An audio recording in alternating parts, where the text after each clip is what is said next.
Hello everyone, welcome to शिक्षा site. आज हम आप सभी के लिए लेसन प्लान लेके आए हैं और ये लेसन प्लान नंबर हमारा 15 होगा और इसका जो सब्जेक्ट है वो साइंस है और प्रकरण जो रहेगा वो सूक्ष्म जीव रहेगा। और वीडियो शुरू करने से पहले आप सभी को बता दें कि अगर अन्य किसी प्रकरण पे आप सभी को चाहिए लेसन प्लान तो आप लोग मुझे कमेंट बॉक्स में बताइए। मैं वो लेसन प्लान आप सभी के लिए लाने के लिए पूरा प्रयास करूंगी। तो चलिए शुरू करते हैं ये वीडियो। और वीडियो शुरू करने से पहले एक छोटी सी रिक्वेस्ट है, चैनल को अभी तक सब्सक्राइब नहीं किया है तो प्लीज़ सब्सक्राइब कर लें, जिससे आगे के जो भी लेसन प्लान या कोई भी न्यूज़ या कोई भी अपडेट आप सभी को देनी हो तो वो नोटिफिकेशन के माध्यम से मिल जाए। तो चलिए शुरू करते हैं। तो सबसे पहले लेसन प्लान पाठ योजना जो भी नंबर हो वो डालते हैं। यहाँ पे जो लेसन प्लान है इसका नंबर जो है वो 17 है, तो आप यहाँ पे जो भी लेसन प्लान नंबर रहेगा वो डालेंगे। फिर इसके बाद विद्यालय का नाम, जो भी आपके विद्यालय का नाम है वो डालेंगे। फिर इसके बाद दिनांक, कक्षा, विषय, प्रकरण, चक्र और अवधि इतना लिखेंगे। और जिस डेट पे कर रहे हैं क्लास 6 के लिए है और इसका जो विषय विज्ञान है। और अगर आप अलग से कॉलम बनाना चाहते हैं तो उप विषय का भी बना सकते हैं और इसमें जीव विज्ञान आप लिख सकते हैं। इसके बाद प्रकरण को आपको हमेशा अंडरलाइन जरूर करनी है। और उसके बाद जो चक्र है और अवधि जो है वो 40 मिनट का रहेगा। फिर इसके बाद सामान्य उद्देश्य, पहली जो हेडिंग स्टार्ट होगी वो सामान्य उद्देश्य से होगी।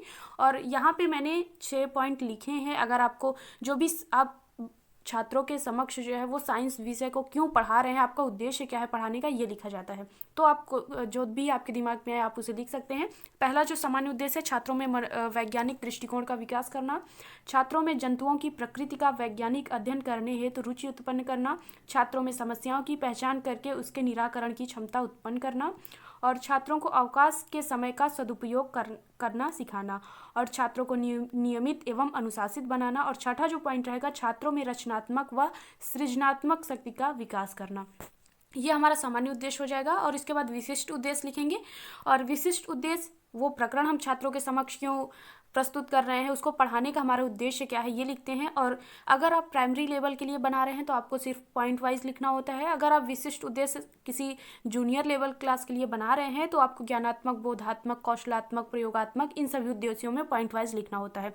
तो यहाँ पे पहला हमने लिखा है ज्ञानात्मक उद्देश्य। और ज्ञानात्मक उद्देश्य जो है वो है छात्र सूक्ष्म जीव के विषय में ज्ञान प्रस्तुत कर सकेंगे। बोधात्मक उद्देश्य में लिखेंगे छात्र सूक्ष्म जीव के विभिन्न अवस्थाओं के संबंध में बोध कर सकेंगे। बोधात्मक उद्देश्य हो जाएगा। फिर इसके बाद प्रयोगात्मक उद्देश्य में आप लिखेंगे छात्र सूक्ष्म जीव के विभिन्न कारकों को समझते हुए उससे संबंधित प्रयोग कर सकेंगे। इसके बाद कौशलात्मक में लिखेंगे छात्रों में सूक्ष्म जीव के विषय में कौशल उत्पन्न हो सकेगा। फिर इसके बाद पूर्व ज्ञान अगली हेडिंग होगी। पूर्व ज्ञान में आप लिखेंगे छात्र सूक्ष्म जीव के विषय में सामान्य जानकारी रखते हैं। और सहायक सामग्री में चाक, डस्टर, लपेट, श्यामपट्ट, चार्ट आदि आप जो भी पोस्टर ले जा रहे हैं उसे आप लिख सकते हैं। और फिर इसके बाद अगली जो हेडिंग होगी प्रस्तावना प्रश्न। आपको हेडिंग हमेशा सभी लेसन प्लान में सेम यही होंगी। और प्रस्तावना प्रश्न में 3 कॉलम बनाएंगे, क्रम संख्या, छात्राध्यापिका कथन और छात्र अनुक्रिया। जो पहला प्रश्न होगा, और प्रस्तावना प्रश्न में आपको ध्यान ये देना है कि जो भी आपके प्रश्न और आंसर जो भी छात्र अनुक्रिया कर रहा है वो एक दूसरे से रिलेटेड होने चाहिए। अगर जैसे यहाँ पे हमने पूछा है हमें ताज़ा भोजन क्यों करना चाहिए, तो छात्र अनुक्रिया करेगा ताज़ा भोजन करने से हमें बीमारियाँ नहीं होती हैं। तो उसी से कोई एक आप शब्द उठा के उससे अपना क्वेश्चन बना सकते हैं। तो देखिए यहाँ पे कुछ बीमारियों के नाम बताइए। तो खांसी, जुकाम, बुखार। तो खांसी हमें किस जीव द्वारा होती है, तो ये समस्यात्मक हो जाएगा, या डैश करके आप यहाँ पे छोड़ सकते हैं। फिर इसके बाद उद्देश्य कथन में लिखेंगे बच्चों आज हम सूक्ष्म जीव के विषय में अध्ययन करेंगे। फिर इसके बाद अगली हेडिंग होगी प्रस्तुतिकरण। तो प्रस्तुतिकरण में हम यहाँ पे शिक्षण बिंदु, छात्राध्यापिका क्रिया, छात्र अनुक्रिया और शिक्षण विधि, श्यामपट्ट कार्य, इतना हम यहाँ पे कॉलम बनाएंगे। और श्यामपट्ट कार्य में आप ये लिख सकते हैं छात्राध्यापिका द्वारा समय समय पर श्यामपट्ट कार्य किया जाएगा जो बाएं पृष्ठ पर अंकित है, ऐसा आप लिख सकते हैं। छोटा सा ब्लैक पेपर लेके कट करके आप वहाँ पे जो भी ब्लैक बोर्ड पे लिखेंगे उसे आप यहाँ पे पेस्ट कर सकते हैं। और शिक्षण बिंदु में आप सूक्ष्म जीव हेडिंग डालेंगे। और फिर इसके बाद विकासात्मक प्रश्न पूछेंगे। और कोई भी स्पष्टीकरण शुरू करने से पहले हमें विकासात्मक प्रश्न पूछना होता है। तो पहला जो प्रश्न है, हम अपने आसपास क्या देखते हैं, और तो छात्र अनुक्रिया करेंगे हम अपने आसपास पेड़ पौधे, छोटे बड़े जीव जंतु देखते हैं। फिर इसके बाद आपका स्पष्टीकरण यहाँ से शुरू हो जाएगा। वे जीव जिन्हें हम अपने नग्न आंखों से नहीं देख सकते हैं उन्हें ही सूक्ष्म जीव कहते हैं। सूक्ष्म जीव को हम सूक्ष्मदर्शी द्वारा ही देख सकते हैं। फिर इसके बाद उदाहरण में आप बताएंगे जीवाणु, विषाणु, पैरामीशियम आदि। फिर इसके बाद बोधात्मक प्रश्न में आप करेंगे सूक्ष्म जीव किसे कहते हैं, तो छात्र अनुक्रिया करेंगे वे जीव जिन्हें हम नग्न आंखों से नहीं देख सकते हैं सूक्ष्म जीव कहते हैं। फिर सूक्ष्मजीवों को हम किसके द्वारा देखते हैं, हम सूक्ष्मजीवों को सूक्ष्मदर्शी द्वारा देखते हैं।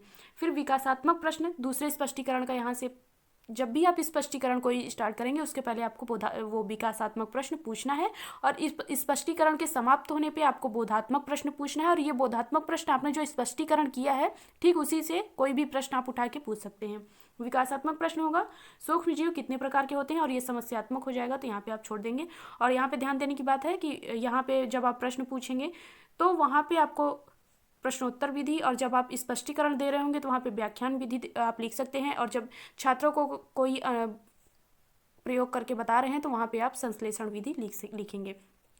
और फिर इसके बाद ये देखिए यहाँ पे श्यामपट्ट कार्य, दिनांक, विषय, चक्र, कक्षा, उपविषय और अवधि और प्रकरण जो है वो आपको अंडरलाइन श्यामपट्ट ब्लैक बोर्ड पे तो जरूर करना है, क्योंकि कोई भी आपको क्रिटिसाइज करने आ रहा है तो वो ये बात जरूर देखता है कि आपने प्रकरण को अंडरलाइन किया है या नहीं किया है। आप जो भी लिखते हैं आप सीधा लिखें या ये सब, लेकिन प्रकरण को आपको हमेशा अंडरलाइन जरूर करना है।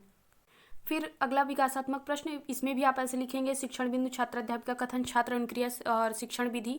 सबसे पहले आपको बता दें कि अगर कोई भी आप लेसन प्लान बना रहे हैं, अगर आप कोई अलग से चार्ट बना रहे हैं तो उस चार्ट का छोटा सा जो रूप होगा उसे आप अपने लेसन प्लान में ज़रूर उसे पेस्ट करें, क्योंकि जब भी आपको कोई क्रिटिसाइज़ करने आ रहा है, क्रिटिसिज्म आपका लिखने आ रहा है, तो वो ज़रूर देखेगा कि हाँ ये जो है वो इसमें अपने लेसन प्लान में रुचि दिखा रही है और इसका असर आपके ज़रूर से ज़रूर आपके उसमें पड़ेगा। तो आप लोग ज़रूर इसे इस तरह के कोई ना कोई क्रिएटिविटी ज़रूर करें।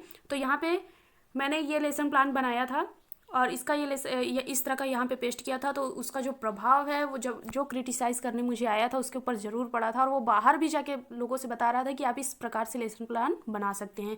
तो यहाँ पे आप ऐसा कुछ बना सकते हैं आपके दिमाग में जो भी हो। और ये सब विभिन्न प्रकार के जो सूक्ष्म जीव हैं, क्योंकि यहाँ पे मैंने पूछा है कि सूक्ष्म जीव कितने प्रकार के होते हैं, तो यहाँ पे उसे मैंने यहाँ पे बना भी दिया है। तो आप लोग भी ऐसा ज़रूर से ज़रूर अपने लेसन प्लान में करें। तो चलिए आगे का देखते हैं। शिक्षण बिंदु, छात्राध्यापिका क्रिया, छात्र अनुक्रिया, शिक्षण विधि और श्यामपट्ट कार्य। इतना लिखने के बाद आपका विकासात्मक प्रश्न होगा सूक्ष्मजीव कितने प्रकार के होते हैं, छात्र मौन हो जाएंगे प्रश्न। और ये शिक्षण विधि में आप लिखेंगे प्रश्नोत्तर विधि। सूक्ष्मजीव के प्रकार स्पष्टीकरण, सूक्ष्मजीव मुख्यतः 5 प्रकार के होते हैं, जीवाणु, विषाणु, प्रोटोजोआ और कवक और शैवाल। और जीवाणु में आप लिखेंगे जीवाणु में निमोनिया, टीबी, कॉलेरा और जैसे रोग होते हैं। विषाणु में होने वाले रोग HIV, पोलियो आदि होते हैं तथा विषाणु को अंग्रेजी में वायरस बोलते हैं। और प्रोटोजोआ से मलेरिया, पायरिया आदि रोग होते हैं। और कवक से दांत खुजली जैसी बीमारियां होती हैं। और इस समय आप छात्र अनुक्रिया में लिखेंगे छात्र ध्यानपूर्वक देखवा सुन रहे हैं। और स्पष्टीकरण के समय आप शिक्षण विधि में लिखेंगे व्याख्यान विधि। और श्यामपट्ट कार्य में लिखेंगे श्यामपट्ट कार्य बाएं पृष्ठ पर अंकित है। फिर इसके बाद बोधात्मक प्रश्न में आप पूछेंगे सूक्ष्मजीव में कौन कौन से रोग होते हैं, तो सूक्ष्मजीव से टीबी, HIV जैसे रोग होते हैं। और दूसरा प्रश्न होगा विषाणु से होने वाले रोग बताइए, तो विषाणु से HIV, पोलियो आदि होता है। और इस समय आप शिक्षण विधि में लिखेंगे कि ये प्रश्नोत्तर विधि है। फिर इसके बाद शिक्षण बिंदु में आप लिखेंगे विकासात्मक प्रश्न।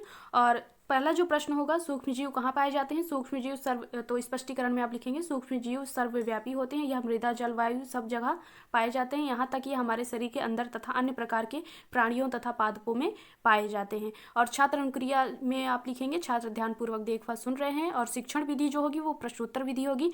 और सूक्ष्मजीव का वास यहाँ पे आप संश्लेषण विधि लिख सकते हैं। फिर इसके बाद मूल्यांकन प्रश्न में आपको आंसर नहीं लिखना होता है, सीधे तौर पे आपको बस प्रश्न लिख देने होते हैं। सूक्ष्मजीव किसे कहते हैं, सूक्ष्मजीव के नाम बताइए, जीवाणु व विषाणु में कौन कौन से रोग होते हैं। फिर इसके बाद निरीक्षण कार्य हेडिंग होगी। निरीक्षण कार्य में आप लिखेंगे छात्राध्यापिका समय समय पर छात्रों के उत्तर पुस्तिका का निरीक्षण करेगी। और फिर अगली हेडिंग होगी गृह कार्य में आप लिखेंगे सूक्ष्मजीव के उदाहरण लिखिए। और दूसरा प्रश्न होगा विषाणु से होने वाले रोग बताइए। और तीसरा है कुछ सूक्ष्मजीव का चित्र बनाइए। तो आप वहाँ पे बच्चों को चित्र दिखाए होंगे चार्ट के माध्यम से, तो उसे आप गृह कार्य में जरूर से ज़रूर दे सकते हैं। तो दोस्तों ये रहा लेसन प्लान हमारा सूक्ष्मजीव का। और अगर आपको कोई और लेसन प्लान चाहिए तो आप मुझे कमेंट बॉक्स में ज़रूर बताएं। और अगर आपको ये लेसन प्लान पसंद आता है तो प्लीज़ वीडियो को ज़रूर लाइक करें। और चैनल को अभी तक सब्सक्राइब नहीं किया है तो प्लीज़ सब्सक्राइब कर लें।